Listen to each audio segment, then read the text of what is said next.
In today's video, I'm going to show you how to make 3 quick and easy recipes: a baked camembert, some chili bacon jam, and then we're going to make some garlic breadsticks.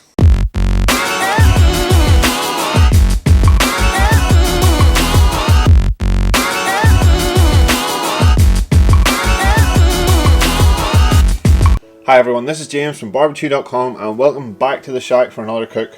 Today we're doing 3 individual recipes, but they all come together at the end to make one pretty tasty snack. So we're going to start off with making a bacon jam. This is the thing that's going to take the longest out of all of this. For any of you that don't know what bacon jam is, it's bacon and onions and all other kinds of sweetness all cooked down and blitzed into a jam, and it is the most unreal thing on the face of this earth. I've made this a few times before and it didn't last, I'm sure, 3 days. I had it on toast, I had it on burgers, I had it on everything that I could find to put it on. So we're going to make that up to go along with this. Next thing we're going to do then is a baked camembert. This is a good one coming up to Christmas night. If you have 20 minutes of heat left in your barbecue, throw one of these on. It's great to go along with a sort of cheese board or just nibbles at night. We're going to stud that with a bit of rosemary and garlic. It's a pretty simple cook. The next thing then are some breadsticks. So we're actually going to use puff pastry and make like breadstick swirls. Again, pretty easy. We're just using shop bought puff pastry. Going to season them up a little bit and then get them onto the barbecue, and they'll bake at the same time as the camembert. So without further ado, we'll jump in and have a look at the bacon jam, what ingredients you're going to need, and we'll get it started off because that is going to take the longest time to prepare. So for the bacon jam, you'll need around a pound of streaky bacon, and I've just sliced that into small squares. You'll also need around a pound of onions, which I've just finely sliced. That's roughly about 2 large onions. About 1 tablespoon of barbecue rub. Now I'm using the smoked chili rub from Smoky Brae, so if you want to check that out, I'll leave a link in the description. But otherwise, just use any rub you want, but make sure there's plenty of heat in it. Then we have about 1 tablespoon of minced garlic. So about 1 teaspoon of chopped chillies. You can either use fresh, or I like to use the pre-prepared ones that come in oil. They're just a little bit quicker on these cold nights when you want to get stuff done quickly. Then we have about half a cup of brown sugar, half a cup of maple syrup, around half a cup of apple cider vinegar, and then finally about half a cup of beef stock. So we're making the bacon jam up today in the Lodge skillet. So the first thing you need to do is get that onto the barbecue to preheat. As far as barbecue setup goes for the bacon jam, this has all been done direct, so I'm using the Weber baskets. I've them both pulled into the centre and it's on a nice high heat, sitting around maybe 200-220 degrees.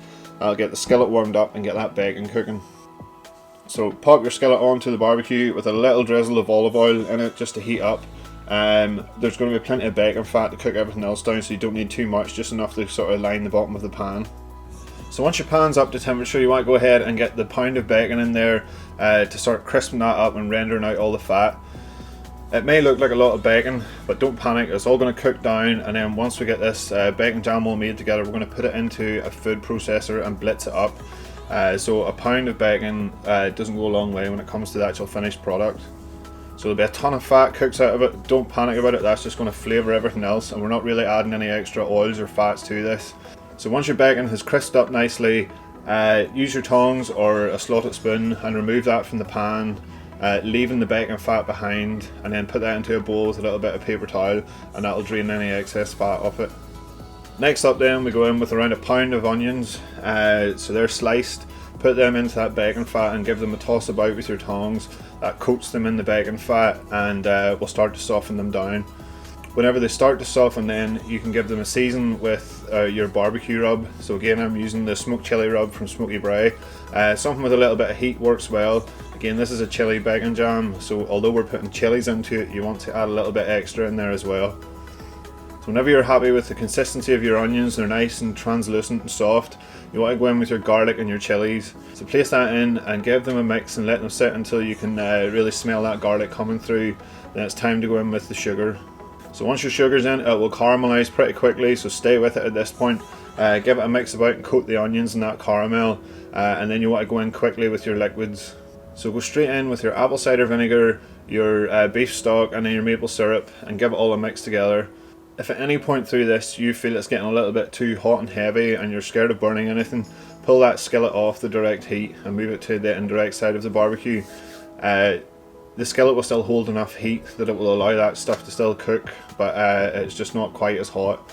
And once all your liquids are in, get it over the direct heat again and get it bubbling away, and you want to simmer that for a good 30 to 40 minutes. It'll start to become a really sticky consistency and all them liquids will cook out of it, and that is what gives it its jam consistency.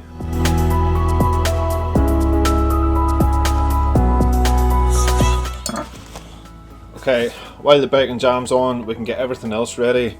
We're going to start with the Camembert. So I just have a whole Camembert here, and it is currently in this little wooden box, all dressed up nice for presentation. So we're going to get rid of that. We're going to make it in this little wooden box, but we do need to line it a bit first. So take a sheet of greaseproof, cut it to a rough circle, press that into your little wooden box. That'll stop anything sticking. And your Camembert, you need to remove the outer packaging of it.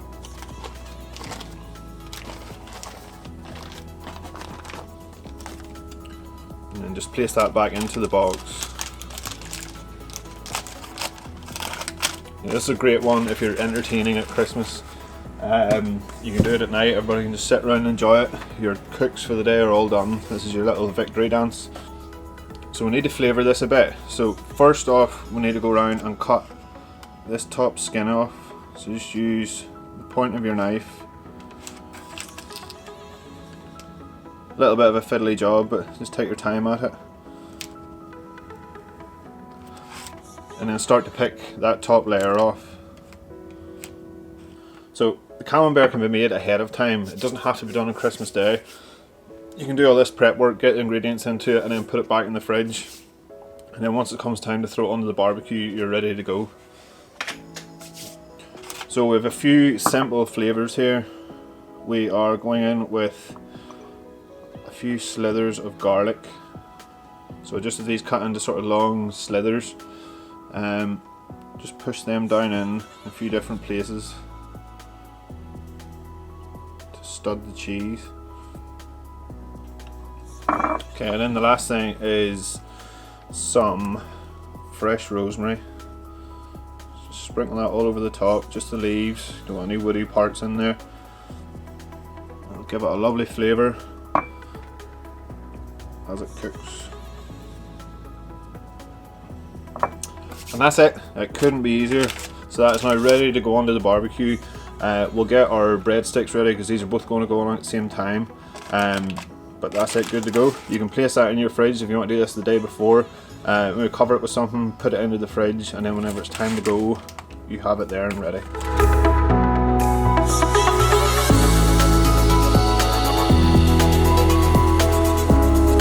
Alright, so let's talk about the breadsticks then.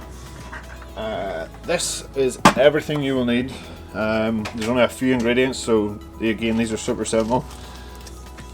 Ready-made puff pastry. I try not to buy the frozen stuff, I try to get at least the stuff out of the fridge. But just the ready rolled stuff is much easier to use. I personally do not have time for making real puff pastry, and this stuff does a perfect job, especially for something like this. Next up, you need a little bit of olive oil just to help the seasonings all stick to the pastry. Then you again need another barbecue rub.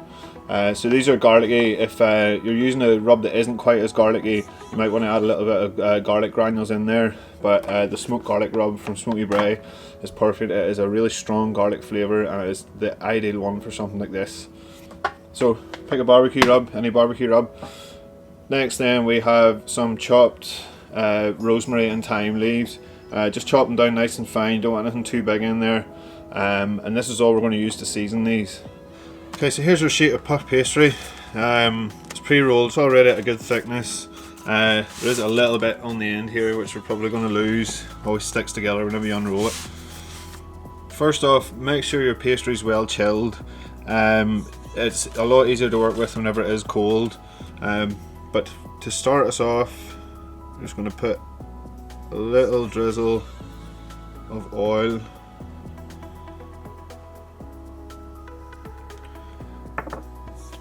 over it and just brush that in.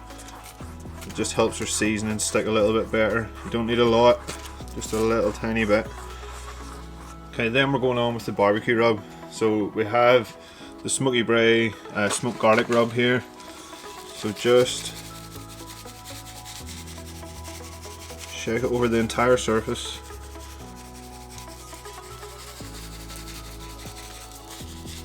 But don't go too overboard. This should just add a subtle flavour to it. And then lastly, we're going to sprinkle on some of our herbs.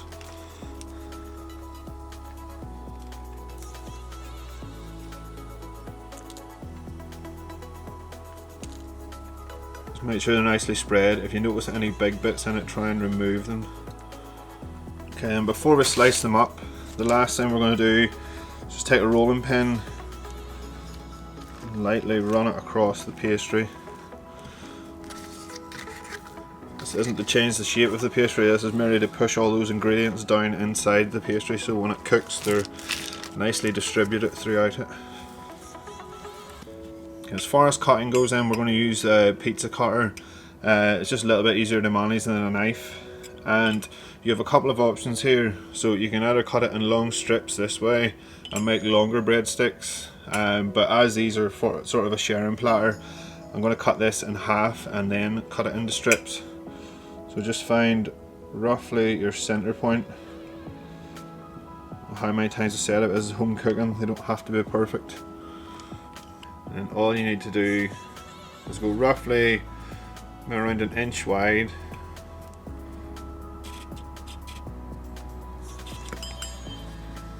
And just cut them into strips.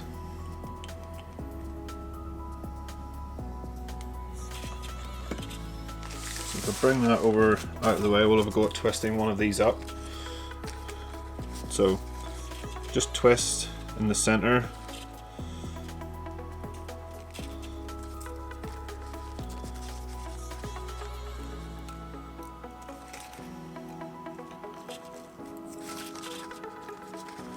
Just bring them around. Always try and keep the seasoned side to the outside. And once they're all ready, put them onto a baking sheet with a little bit of greaseproof paper on it so they don't stick to the bottom. Try and leave a little bit of a gap in between them, they will puff up slightly. And then we're going to get them ready for the barbecue.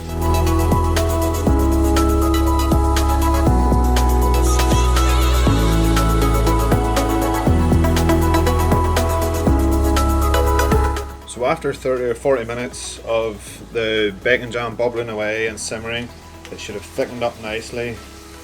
You'll know that it's ready and at the right texture whenever you can pull your wooden spoon through it and the liquids don't fill in the bottom of the pan. Little tip learned off Chef Tom Jackson from All Things Barbecue. So it has gone super sticky and super sweet. And at this point you need to be careful not to take it too far. The residual heat in the pan will keep it cooking, but I think this is about ready. I'm going to lift this off and let it cool. Okay, so our camembert and breadsticks are ready to go on. Both of them are going to take roughly around 20 minutes. Breadsticks might take a little bit longer, but the camembert will be fine if we lift it off whenever it's ready and just let the breadsticks finish off. We've changed the barbecue setup slightly, so them two baskets I've pulled them to either side, leaving me an area of indirect heat in the centre. So these are going to sit on that area. We'll put the tray on, and then the camembert I've set the little wooden tray into a clay pot just to protect it from the heat a little bit, but it'll still cook nicely. So we'll go ahead and get them on, and then we'll take a look and see how our bacon jam's getting on.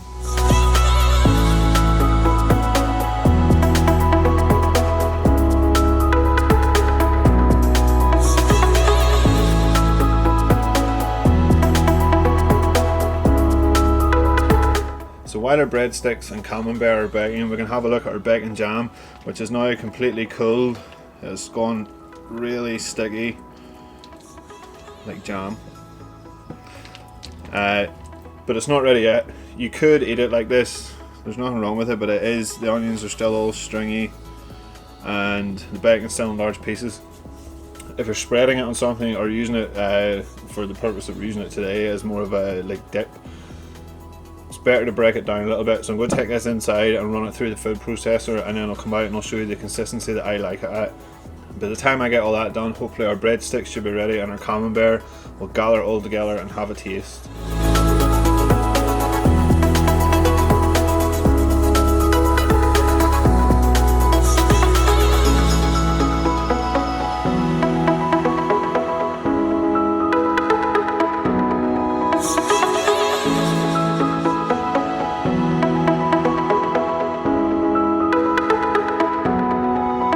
Okay, everything is ready. We have the bacon jam all blitzed up, and I put it into a jar.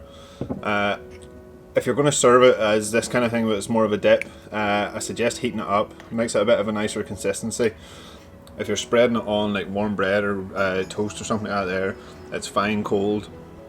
Or if you're just sitting with the jar eating it with a spoon, it's fine cold.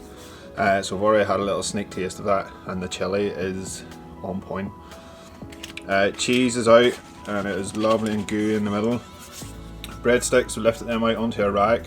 So the cheese took around 20 minutes. Just do it, give it a jiggle every now and again, and once you see that centre's nice and molten, that's it, ready to come off. It started to brown a little bit on top, which is nice. Breadsticks took a little bit longer, so probably closer to around the 30-minute mark. Lift them off, put them onto a cooling rack for 5 minutes to set up and become nice and crisp. So it's time to give it a taste. I'm going to go in with a stick straight into the cheese first. Look at that.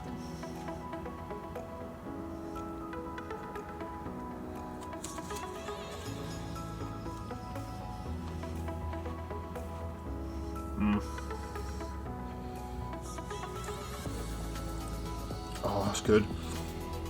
Whenever this was in bacon, the smell of that rosemary coming off it was amazing, and you can really taste it. Nice little subtle garlic there. Right, let's go in cheese, and we'll stick a dot of bacon jam on top. Oh, it's going to make a mess.